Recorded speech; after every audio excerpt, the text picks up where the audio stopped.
विरासत कर की पीछे पड़ गई।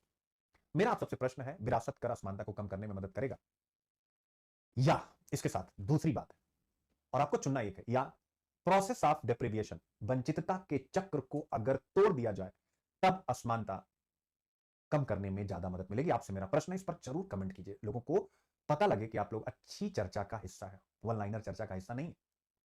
मैं आप सबसे पूछना चाहता हूं, जो किताबों में नहीं लिखा जा रहा, इतने दिन से इन अखबारों में नहीं लिखा जा रहा, मैं खोजते खोजते थक गया कि यार डिस्ट्रीब्यूशन की, जो वेल्थ डिस्ट्रीब्यूशन की बात हो रही है, इनकम इनइक्वालिटी की बात हो रही है, तो सब एक ही पे लगे हुए, चाहे इलेक्शन में लोग राजनीतिक दल इसके बारे में बात कर रहे हो या एडिटोरियल लिखे जा रहे हो, ये ले लो, ऐसा वैसा, ये टैक्स वो टैक्स, असमानता को कम करने के लिए।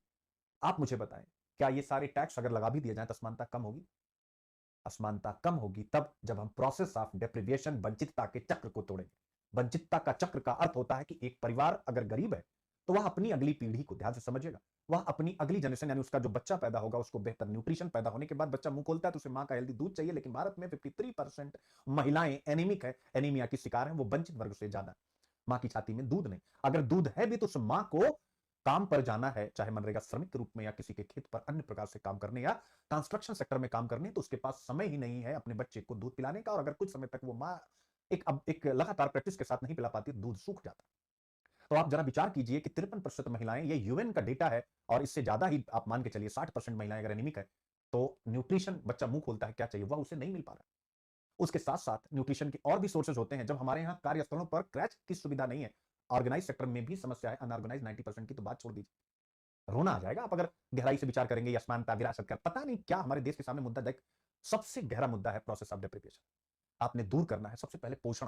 तो एक प्रोसेस ऑफ डिप्रिविएशन, यानी अगर एक परिवार गरीब है, उसके बच्चे को यानी उसकी अगली जनरेशन को न्यूट्रिशन अच्छा नहीं मिलेगा। दूसरा, अगर वो गरीब है, सक्षम नहीं है, और सक्षम के साथ गरीब है तो वो जागरूक भी नहीं, शिक्षित भी नहीं है, तो दूसरा, वह सरकारी स्वास्थ्य सेंटरों पर मिलने वाली जो वैक्सीनेशन और अन्य प्रकार की स्वास्थ्य सुविधाएं, उसका लाभ नहीं ले पाएगा। आंगनबाड़ी में क्या मिलता है उसकी उपयोगिता नहीं समझ पाएगा। अपने बच्चे को तमाम आंगनबाड़ियों के बाद भी वह न्यूट्रिशन या हेल्थ फैसिलिटी नहीं दे पाएगा। वैसे भी भारत में प्राइमरी हेल्थ केयर सेक्टर कितना मजबूत है, और खासकर रूरल एरिया में आप अच्छे से देख सकते हैं। तो इसका मतलब प्रोसेस ऑफ डिप्रिविएशन को तोड़ना अत्यंत महत्वपूर्ण, यानी बेहतर न्यूट्रिशन नहीं है तो वह बच्चा शारीरिक रूप से या तो वेस्टेड होगा या स्टंटेड होगा, और उसके साथ साथ कुपोषित होगा। और ग्लोबल हंगर इंडेक्स में आप देख सकते हैं हिंदुस्तान के कितनी बड़ी संख्या में बच्चे वेस्टेड है, स्टंटेड है या कुपोषित है। अब ये बच्चा जिसके पास बेहतर स्वास्थ्य सुविधा भी नहीं है, अब ये बड़ा होगा तो तीसरा काम क्या होता है, यानी एजुकेशन। जब ये स्कूलों में जाएगा, प्री नर्सरी में जहां पर स्किल्ड लोग बहुत अच्छे नहीं है, और जब ये वहां से निकल करके प्राइमरी स्कूलों में जाएगा जिसका परफॉर्मेंस असर की रिपोर्ट हर एक साल बताती है कि बहुत ही कमजोर है, ऐसे में शारीरिक और मानसिक रूप से यह कमजोर बच्चा जब इन सरकारी स्कूलों में जाएगा तो क्या बेहतर शिक्षा प्राप्त कर पाएगा, और उस शिक्षा के साथ क्या कुछ जीवन को आगे बढ़ाने की या कुछ कौशल से संबंधित जानकारी बचपन से सीख पाएगा? शिशु को खिलाने वाले हाथ कमजोर है। तो प्रोसेस ऑफ डिप्रिविएशन को तोड़ना है, यानी आज गरीबी, निर्धनता, बेरोजगारी और संपत्ति में असमानता है, तो प्रोसेस ऑफ डिप्रिविएशन के कारण, यानी बेहतर न्यूट्रिशन नहीं, बेहतर हेल्थ केयर नहीं, बेहतर एजुकेशन नहीं, उस डिप्राइव्ड सेक्शन की बात मैं कर रहा हूं, वंचित वर्ग की। और चौथा, उसके पास कौशल नहीं, तो अगर वो मजदूर भी है तो स्किल्ड नहीं, इसलिए उसकी इनकम बढ़नी नहीं है, और जो स्किल्ड है उनकी इनकम डबल ट्रिपल होगी। फिर उसके बाद उसकी बेहतर ट्रेनिंग नहीं है, उसकी प्रोडक्टिविटी, यानी चौथा एलिमेंट स्किल, पांचवा प्रशिक्षण, छठवां उसकी उत्पादकता को बढ़ाने के लिए उसे तकनीकी ज्ञान। तो प्रोसेस ऑफ डिप्रिविएशन के ये 6 एलिमेंट हैं, जब तक इनको आप मजबूत नहीं करते हैं तब तक आप असमानता को केवल विरासत कर, ये कर वो कर, ये केवल विद्वानों के चोंचले हैं। टू बी ऑनेस्ट, पता नहीं आप इसी से एग्री करेंगे कि नहीं करेंगे, ये जितने भी बड़े बड़े एसी रूमों में बैठ करके काम करने वाले लोग, पॉलिसी बनाने वाले हैं, उनके चोंचले हैं विरासत कर। मैं आपसे पूछना चाहता हूं, भारत में भूमि सुधार आजादी के बाद लाया गया कि नहीं लाया?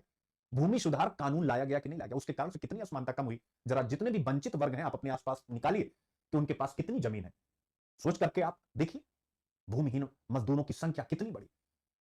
तो ये बड़ी बड़ी बातें हैं जिनके चक्रों में हम उलझे हुए हैं। असली मुद्दा है प्रोसेस ऑफ डिप्रिविएशन, लेकिन उसके लिए हमको और आपको मिलकर काम करना पड़ेगा। मौलिक अधिकार है अभिव्यक्त की आजादी, कि किसी को कुछ भी कह ले, ये सरकार खराब, वो सरकार खराब, ये सरकार खराब, ये सब खराब, हम फेल हो रहे हैं क्योंकि आपके कारण आप खराब, यानी ईच एंड एवरीथिंग दूसरों पर दाएं दाएं दाएं फेंको। आपकी रिस्पांसिबिलिटी क्या है? फंडामेंटल राइट के साथ फंडामेंटल ड्यूटी भी है। गुरु जो काम मिला ना, डूब के करो, जो काम आपको मिला ना उसके अंदर घुस जाओ। एक बच्चा ही तो, उस बच्चे को सिखाने के लिए क्या हम 50 तरीके डेवलप नहीं कर सकते? कैसे मैं आपके लिए इतना डेवलप करता हूं 6 प्रकार का क्वेश्चन, क्या आवश्यकता मुझे कराने की? आऊं एडिटोरियल डिस्कस कर दूं आधे घंटे छुट्टी? तो बस आज इस बात पर कमेंट करिए कि क्या ये जो विरासत कर का हिसाब किताब चल रहा है, या जो इस प्रकार की चर्चाएं, उससे असमानता कम होगी? या, और मैंने चुनने की बात कही है, आप ये मत कहिए सर दोनों से, अरे वो तो मैं पढ़ा ही रहा हूं अभी आपको इतने रोज से, लेकिन दोनों में से चुनिए कि सबसे ज्यादा इंपैक्ट किसका होगा, विरासत कर का या प्रोसेस ऑफ डिप्रिविएशन को अगर दूर किया जाए। और आप, कोई आदमी कह सकता है अरे यार ये आदमी क्या ही बोल रहा है, अमीरी गरीबी तो हरदम रही है और ये हरदम रहेगी, अमीरी गरीबी, ये आदमी क्या बोल रहा है यार, भाषण दे रहा है। नहीं, एकदम गलत। उसी गरीब परिवारों से निकल करके लोगों ने अपना इतिहास बनाया। तो इसका मतलब है कि गरीबी अमीरी रहती नहीं, जो अपनी डेस्टिनी, अपनी जो बाउंड्री होती तोड़ता है वो आगे निकल जाता है। जो नियति मान लेते हैं कि तो हमारी किस्मत है, भगवान ने लिखा है, तो झेलो उसी में। भारतेंदु हरिश्चंद्र लिखते हैं मेरे प्यारे बच्चों, भारत दुर्दशा नाटक पढ़िए यूपीएससी के सिलेबस में। वो भारत की दुर्दशा के कारणों पर चर्चा करते हैं अंग्रेजों के काल में। जैसे राजा राम मोहन राय को आप पढ़ते हैं, स्वामी दयानंद जी, स्वामी विवेकानंद जी, इनको पढ़ते हैं। इतिहास में इनको आप सामाजिक धार्मिक पुनर्जागरण के नेता के रूप में जानते हैं। वैसे साहित्य में पुनर्जागरण की शुरुआत भारतेंदु हरिश्चंद्र साहब ने की। क्या बात लिखी उस समय, संतोषम परम सुखम, ऐसा लपेटा उन्होंने उसमें वो कह रहे हैं कि संतोषम परम सुखम के कारण ही हमारे अंदर की उद्यमशीलता, एंटरप्रेन्योरशिप वाली जो मेंटालिटी वो खत्म हो गई, क्योंकि हमने घर में सबको सिखा रखा है, अरे भाई संतोष ही सब कुछ है, संतोष में ही आनंद है। तो फिर अगर संतोष में आनंद है तो किसी सरकार को गाली मत दीजिए। संतोष रखिए कि आपको 5 रुपया मिल रहा है, उनको 5 लाख मिल रहा है, तो फिर आप क्यों दुखी है कि उसको इतना मिल रहा है, आपको इतना। संतोष रखिए, संतोषम परम सुखम। तो संतोषम परम सुखम यानी उद्यमशील मानसिकता बचपन से बच्चों में डेवलप की जा सकती है, और यह सरकारी स्कूलों में करने की आज अत्यधिक अनिवार्यता है। जरूर कमेंट कीजिएगा, मुझे अच्छा लगेगा अगर आप सब करेंगे। तो मैं लाइक शेयर सब्सक्राइब की बात तो नहीं कर, मत करिए, लेकिन कमेंट जरूर करें, क्योंकि आपके अच्छे विचार अगर 2-4 लोग और पढ़ते हैं तो उन्हें लगेगा ना कि अरे ये बंदा अच्छा लेक्चर ले रहा है, ये बातें दूसरों तक पहुंचनी चाहिए कि इसके बच्चे बड़े स्ट्रांग हैं अपने कॉन्सेप्ट्स में, कि प्रोसेस ऑफ डिप्रीविएशन दूर करने से हम असमानता कर पाएंगे, चाहे वेल्थ हो चाहे इनकम, या ये वाला जो सिस्टम चल रहा है